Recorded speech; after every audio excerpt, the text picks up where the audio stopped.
Assalamualaikum warahmatullahi wabarakatuh. Bismillahirrahmanirrahim. Ashhadu an la ilaha illallah wa ashhadu anna Muhammadar Rasulullah. Allahumma salli ala sayyidina Muhammad wa ala ali sayyidina Muhammad. Rabbi syrah li sadri wa yassir li amri wahlul 'uqdatam min lisani yafqahu qawli. Amin. Bismillahirrahmanirrahim. Salam hormatku, salam kasih sayangku buat para sahabat-sahabatku tercinta, baik yang ada di dalam ataupun yang ada di luar negeri. Semoga kita semua senantiasa di dalam limpahan rahmat dan hidayatullah. Amin ya rabbal alamin. Di siang yang indah ini, marilah kemahkan bersama kalimat-kalimat thayyibah di dalam nyawa, di dalam jiwa, di dalam hati, di dalam roh, dan di dalam kehidupan ini. Marilah bersama kita kembangkan di dalam kehidupan ini. Subhanallah walhamdulillah wa la ilaha illallah wallahu akbar wa la hawla wa la quwwata illa billahil aliyyil azim. Alhamdulillahirabbil alamin. Pada siang yang indah ini, kajian kami beri judul Buanglah syariat-syariatmu. Bismillahirrahmanirrahim.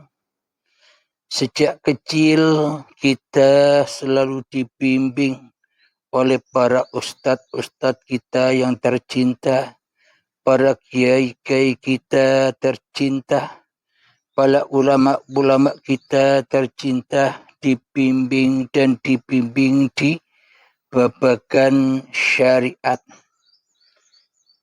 Dibimbing selalu untuk memperbanyak ibadah syariat seperti sholat, ibadah, zikiran, baca Al-Quran, sholawatan, berpuasa, dan sebagainya.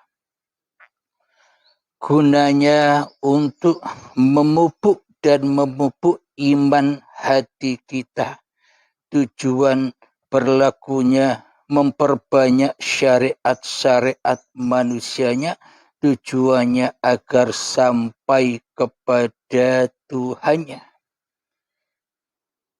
Dan tujuan diberlakukan syariat-syariat itu gunanya untuk bekal kita di akhirat. Alhamdulillahirabbil alamin.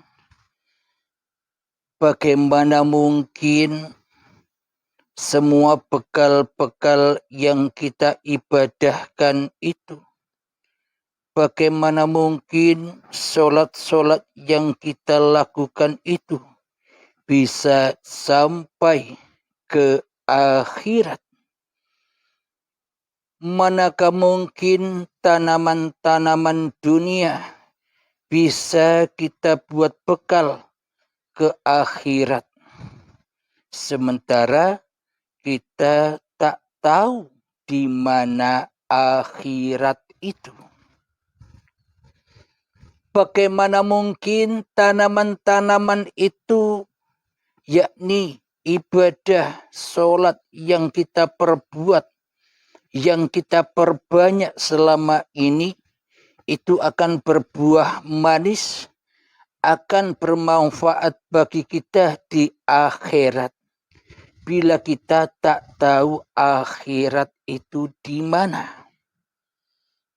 Jadi jangan bayang-bayangkan akhirat itu nanti terjadinya. Karena dunia dan akhirat itu adanya ya sekarang juga. Ketika kita masih hidup, maka dunia dan akhirat pun juga ada di tiap-tiap hati manusianya. Contohnya begini, selama ini kita sholat, selama ini kita beribadah, di dalam hati kita, kitalah yang sebagai raja penguasa atas sholat dan ibadah itu. Ketika kita berselawat, ketika kita berzikiran, juga pun kita yang merajai, yang mentuhani seluruh amal-amal ibadah yang kita lakukan.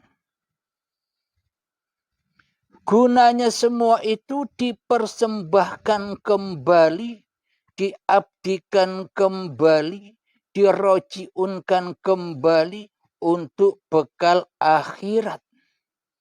Nah, PR kita wajib tahu akhiratnya. Agar apa?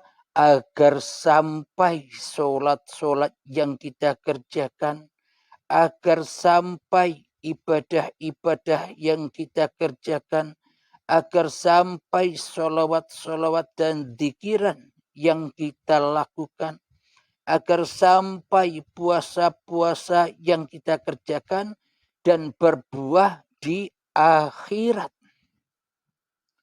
Jika kita menuduh akhirat itu nanti setelah kita mati, mana mungkin bisa ketemu akhirat bila kita sudah mati. Makna hakikat dari akhirat itu adalah kondisi hati kita sendiri selama ini. Bila kondisi hati kita selama ini masih kewujudan kehidupan manusianya, maka itulah hati yang mendunia. Hati terpenuhi dengan urusan-urusan dunia. Mana mungkin hati menjadi akhirat bila hati terus dan terus terkotori oleh babagan urusan dunia. Maka akhiratnya pun tak ada. Tak kita temui. Bagaimana mungkin amal ibadah dan sholat kita sampai kepada akhirat, sedang hati kita masih berada di dunia. Alhamdulillahirabbil alamin. Jadi sesungguhnya akhirat itu apa sih? Jadi sesungguhnya akhirat itu adalah akhir sebuah perjalanan kita. Yakni sholat kita perjalanannya kemana, dihaturkan kemana. Sholat dan ibadah kita selama ini kita haturkan, kita persembahkan kepada hati kita sendiri, kepada hawa nafsu kita sendiri. Akhirnya kita merasa bangga, merasa lega, merasa mulia dengan ibadah dan sholat kita sendiri selama ini. Sehingga kita meremehkan orang lain yang tak sepadan dengan diri kita lakunya. Itulah akhir dari perjalanan ibadah dan sholat kita selama ini, berakhir menuju neraka. Berakhir menuju hawa nafsu, berakhir menuju dan dipersembahkan kepada iblis dan setan. Maka dibakarlah habis, hangus semua apa yang kita lakukan, karena akhiratnya bukan akhir kepada Tuhannya, akan tetapi akhir kepada hawa nafsunya sendiri. Manalah mungkin akan berbuah di akhirat apapun yang kita kerjakan, sementara kita cinta kepada diri kita sendiri, kita cinta kepada sholat kita sendiri, kita cinta kepada ibadah-ibadah kita sendiri, sehingga kita mengaku-akui, membangga-banggakan, memulia-muliakan apapun yang sudah kita lakukan selama ini. Itulah akhir dari akhir perjalanan syariat-syariat yang kita lakukan. Alhamdulillahirabbil alamin. Jadi selama kita memegang, selama kita menguasai, selama kita menjadi raja dan menjadi Tuhannya syariat-syariat yang telah kita kerjakan. Bila kita masih mengaku-akui bahwa kita yang mampu dan berkuasa untuk sholat, bahwa kita yang mampu untuk beribadah, itulah maknanya syariat itu, amal dan ibadah serta sholat itu bukan menuju Allah, tapi menuju setan yang terkutuk. Kenapa? Karena hati isinya hawa nafsu. Karena akhiratnya belum menuju ke akhirat Tuhannya, tapi menuju ke dunia akhir. Dari perjalanan ibadah dan sholat itu menuju hawa nafsunya sendiri selama ini. Kenapakah semua itu bisa terjadi? Semua itu bisa terjadi karena yang jadi Tuhan di dalam hati kita bukan Allah, tapi yang menjadi Tuhan di dalam hati kita yang paling wujud, yang paling hidup, yang paling hadir, yang paling hudur, yang paling nyata, yang paling nampak di dalam hati kita hanyalah diri kita sendiri selama ini.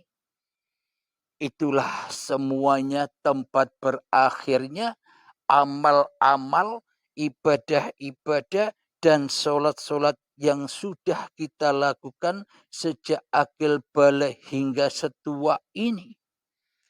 Itulah tanda bukti selama ini kita masih bergelimang dan suka memakan buah khuldi, buah kehidupan, buah badan yang masih teraku-akui bahwa hidup dan badan ini ciptaan manusia, bukan ciptaan Tuhan. Bila kita menyadari bahwa hidup ini dan badan ini milik Tuhan, bagaimana mungkin kita bisa bersyariat? Bila kita menyadari bahwa hidup dan badan ini zahir batinnya Allah, bagaimana mungkin kita bisa melaksanakan syariat, bisa melaksanakan torekoh, bisa melaksanakan hakikat, bisa melaksanakan makrifat, sementara manusianya bukan apa-apa dan bukan siapa-siapa. Hal-hal yang tak dapat disebut tanpa penciptanya. Alhamdulillahirabbil alamin. Inilah bukti bahwa tahapan-tahapan di dalam syariat jangan pernah berhenti di dalam syariat saja. Maka setelah kita melaksanakan syariat-syariat di dalam masing-masing agama kita Jadi syariat itu bukan ada di Islam saja. Seluruh agama pasti melakukan syariat-syariat agamanya.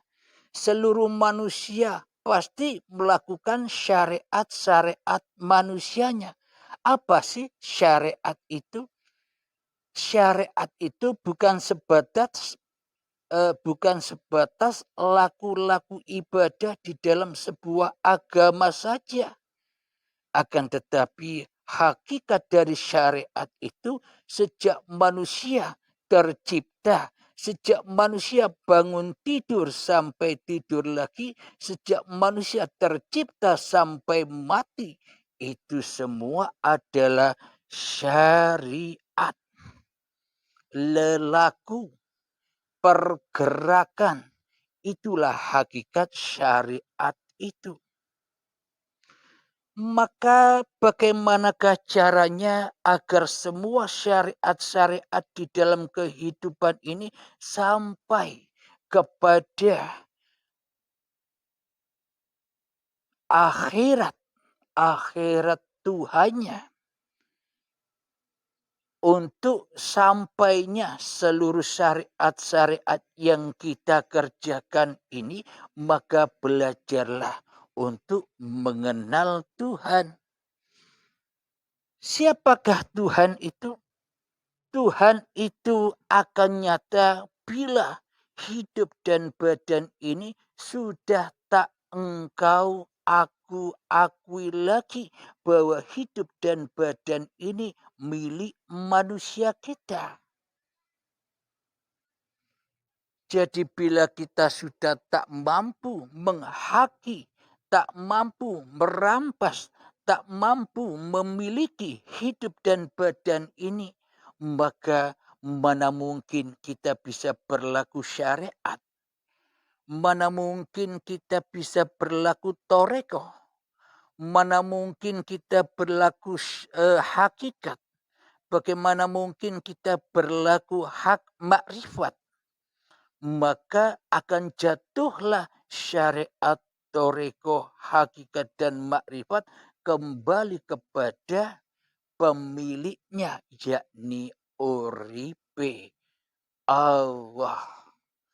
Maka dari itu belajar dan belajarlah, buang jauh-jauh syariat manusiamu, buang jauh-jauh torekoh manusiamu, buang jauh-jauh hakikat manusiamu, dan buang jauh-jauh makrifat manusiamu akan Tuhanmu. Jika kita masih merasa tahu, jika kita masih merasa mengenal, jika kita masih merasa diri kita yang makrifat, ya jauh itu. Berarti manusia kita masih wujud dan Tuhannya goib, mati, tiada selalu di hati kita. Maka dari itu para nabi dan para rasul, Nabi Isa, Nabi Muhammad, Nabi Musa, Nabi Ibrahim selalu mengajarkan untuk beragama-agama yang lurus. Agama tauhid yang mana hati selalu mengesahkan hanya Allah yang ada. Bukan malah mengesahkan hawa nafsu kita sendiri. Bukan malah mengesahkan iblis dan setan yang tak mau sujud dan tunduk kepada Adam. Bukan mengesahkan diri kita yang tak mau ditiadakan. Bukan mengesahkan hawa nafsu kita yang tak mau diraibkan. Ini semua kebalik. Agama apapun yang kita peluk, ya semuanya kebalik. Tidak sah dan batal agamanya bila hati masih ada manusianya, bila hati masih wujud manusianya, bila hati masih hidup manusianya, semuanya batal di dalam agama Sang Pencipta. maka cara belajarnya kita wajib membuang sedikit-sedikit syariat-syariat manusianya. Dengan apa caranya? Kembalikan hatimu kepada Tuhanmu. Kembalikan semua hak-hak Tuhanmu kepada Tuhanmu. Maknanya jangan jadi Tuhan lagi. Jangan jadi penguasa lagi. Jangan ngaku yang paling wujud lagi daripada wujudnya Tuhan. Jangan mengaku paling hidup daripada hidupnya Tuhan. Maknanya pergerakan tetap pergerakan. Gerak bangun tidur, sholat, mandi, makan, ibadah, ke masjid, ke wihara, ke gereja, semua kegiatan itu tetaplah di dalam agamamu masing-masing, akan tetapi rubahlah hatimu. Jangan kita mentuhankan diri kita di dalam agama-agama yang kita peluk, tapi sembahlah Tuhan yang menciptakan diri kita. Jangan pindah agama. Jangan pindah agama.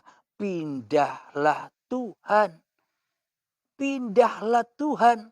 Pindah dari kedirian manusiamu di hatimu menjadi kedirian Tuhanmu di hatimu yang nyata, yang terbukti, yang selama ini menciptakan dan yang menghidupimu di hatimu. Itu yang harus pindah. Biarlah kita tetap duduk. Selama ini kita di Islam, ya tetap duduk di Islam. Selama ini kita Nasrani, ya tetap duduk di Nasrani. Selama ini kita di Yahudi, ya tetap duduk di Yahudi. Agama-agama namanya dan agama yang lainnya. Tapi pindahlah Tuhan. Bukan mentuhankan diri manusiamu di hatimu. Bukan mentuhankan hawa nafsumu di hatimu. Bukan mewujudkan, menghidupkan, mengkuasakan dirimu melebihi wujud hidup dan kuasa Tuhanmu di hatimu. Itu yang harus hijrah. Itu yang harus pindah. Kalau sudah pindah, Tuhanmu pindah dari hawa nafsumu menuju Tuhanmu dengan tanda kita merelakan, meridhokan bahwa segalanya hidup dan badan dan di antaranya ini hanyalah milik Tuhan yang menciptakan diri kita, maka agama apapun kita, nama-nama agama apapun kita, syariat apapun kita, pasti sama. Sama-sama apa? Sama-sama hamba Allah. Jadi tak ada perbedaan lagi. Maka dari itu semua agama itu benar maknanya bila ditinjau dari segi hakikatnya. Bila ditinjau dari segi syariatnya ya beda. Agama Islam, Nasrani, Yahudi, Majusi beda. Tapi segi hakikatnya sesungguhnya semua agama Islam, Nasrani, Yahudi, Majusi selama masih wujud diri manusianya melebihi wujud Tuhannya, maka ya sama-sama apa? Sama-sama zolimin, sama-sama kafirin kepada siapa? Kafirin kepada Tuhannya. Agama apapun, bila masing-masing manusianya sebagai pemeluk agama itu masih mempertuhankan dirinya sendiri, mempertuhankan hawa nafsunya sendiri di hatinya, maka ya semua agama sama. Sama-sama apa? Sama-sama nyembah hawa nafsu. Meskipun Islam agamanya, meskipun Nasrani agamanya, meskipun Yahudi agamanya, meskipun Buddha, Hindu, Konghucu, dan sebagainya. kejawen dan sebagainya. Selagi di dalam dirinya masih diri manusianya yang lebih nyata, lebih hidup, lebih wujud daripada Tuhannya, ya berarti sama-sama apa? Sama-sama tak beragama, sama-sama tak bertuhan kepada Tuhan Sang Pencipta. Meskipun kelihatannya sudah beragama secara manusiawi, secara manusianya, secara syariatnya. Akan tetapi di sisi Tuhannya belum beragama, masih ingkar dari Tuhannya, masih mensekutukan Tuhan dengan dirinya di hatinya. Apakah bukti semua yang sudah dipaparkan di atas? Buktinya ada di dalam Al-Quran surat Al-Baqarah ayat 62. Saya bacakan. Bismillahirrahmanirrahim. Innal ladzina amanu wal ladzina hadu wan nasara was-sabiina man amana billahi wal yawmil akhir wa amila salihan falahum ajruhum 'inda rabbihim wala khaufun 'alaihim wala hum yahzanun. Yang artinya sesungguhnya orang-orang yang beriman, orang-orang Yahudi, orang-orang Nasrani, dan orang-orang Sabi'in, siapa saja di antara mereka yang beriman kepada Allah dan hari akhir dan melakukan kebajikan, mereka mendapatkan pahala dari Tuhannya. Tidak ada rasa takut pada mereka dan mereka tidak bersedih hati. Shadaqallahul azim. Inilah bukti ayatnya.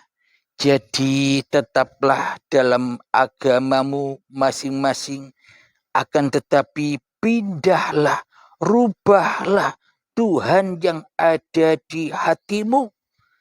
Yang dulu Tuhannya masih diri manusiamu, maka persembahkan dirimu, matikan dirimu, abdikan dirimu, kembalikan dirimu seperti sedia kala. Dulunya dirimu tak ada, dulunya dirimu tak bisa disebut, dulunya dirimu Adam, dulunya dirimu tak wujud, dulunya dirimu tak hidup, dulunya dirimu tak kuasa, dan dulunya dirimu tak ada, kembalikanlah ke asal muasalmu. Maka ketika kita sudah rela, sudah ridho, kembalikan semua itu, maka nyatalah agama Tuhanmu, agama pencipta dirimu. Maka ketika itu engkau akan bisa melaksanakan amal kebajikan.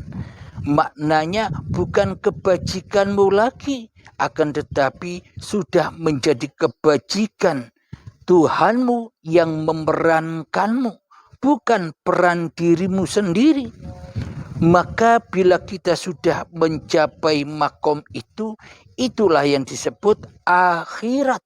Akhir perjalanan diri manusiamu ketika dirimu sudah rela, ridho, mati sebelum matimu, sudah rela, ridho, pindah Tuhan dari Tuhan setan, dari Tuhan hawa nafsumu menjadi Tuhan yang menciptakan dirimu. Maka ketika itu kau tak akan pernah takut lagi di dalam menjalani kehidupan ini, dan kau tak akan pernah merasakan bersedih hatimu ketika menjalani wat sirotol mustaqim ini, wat kehidupan ini. Hatimu akan damai, hatimu akan tentram. Tetaplah berada di dalam nama-nama agamamu, akan tetapi rubahlah Tuhan yang selama ini salah. Tuhannya Tuhan yang salah. Maknanya bukan Tuhan, tapi dipertuhankan. Bukan diri kita ini yang wujud sebagai Tuhan, tapi Tuhanlah yang wujud sebagai pencipta dirimu di hatimu. Inilah bahwa syariat-syariat manusia itu buanglah sedikit demi sedikit. Maknanya ketika kita duduk di dalam hati kita sudah tak merasa bahwa diri kita yang bisa duduk. Ketika kita berdiri di dalam hati kita, kita merasakan bukan diri kita yang bisa berdiri. Ketika kita beribadah, bukan merasa kita yang bisa beribadah. Ketika kita makan, bukan kita yang merasa bisa makan. Karena manusia sudah dihidupi, dijaga, dicukupi semua kebutuhannya oleh Sang Pencipta. Inilah cara-caranya, tip-tip pokoknya, yakni kita belajar menghening-heningkan diri manusia kita, menghening-heningkan syariat-syariat manusia kita, menghening-heningkan torekoh manusia kita, menghening-heningkan hakikat manusia kita, menghening-heningkan makrifat manusia kita. Marilah kita belajar mengheningkan diri kita 5 menit, silakan. Mengheningkan cipta, mulai, silakan masuk ke dalam dirimu.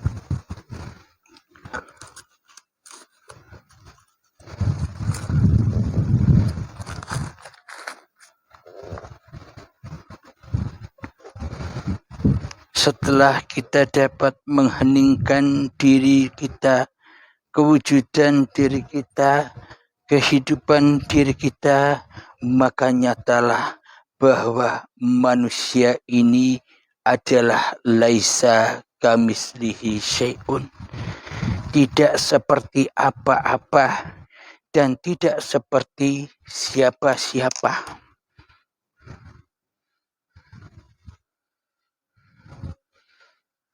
Sambil mengheningkan cipta, sambil dengarkan saya. Apa buktinya manusia itu laisa kamislihi syai'un? Apa buktinya manusia itu bukan apa-apa dan manusia itu bukan siapa-siapa? Apa buktinya? Bila manusia itu menganggap Allah bukan apa-apa dan Allah bukan siapa-siapa, sampai kapan kita kembali kepada Allah? Sampai kapan kita bisa pulang ke akhirat, akhir dan mengakhiri kewujudan kehidupan diri manusia kita, hingga nyatalah akhir dari perjalanan manusia kepada Tuhannya. Maka sampailah sholat ibadah yang kita lakukan menjadi lillahi ta'ala. Maka buahnya adalah kedamaian, bukan pahala dan surga.